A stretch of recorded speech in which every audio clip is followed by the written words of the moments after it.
মন খারাপ করে বসে থাকা কোনো সলিউশন না। খেয়াল করছেন ভাবি, মেয়ের চোখে তো এক ফোঁটা পানিও নাই। কে বলবে এর বাপ মরে গেছে? সকাল থেকে মানুষগুলো বসে আছে, ওদের জন্য একটু নাস্তা বসা, চা বানা। ওরা যদি না খেয়ে যায় তোর বাপের আত্মা অনেক কষ্ট পাবে। মেয়ে তো শুনছি সামনের সপ্তাহে আবার বিদেশ চলে যায় পড়াশোনার জন্য। 40 দিনও হয় না বাপটা মরছে, একটু অপেক্ষা করলেও তো পারতো।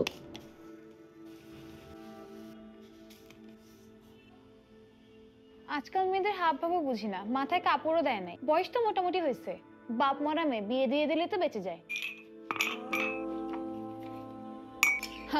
আরে না, নিশ্চয়ই কারোর সাথে সম্পর্ক আছে।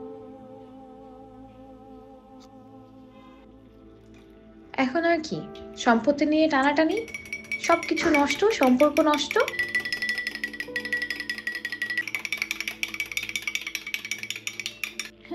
ভাবি দেখছেন চায়ের চেহারা, চেহারা দেখলেই চায়ের টেস্ট বোঝা যায়।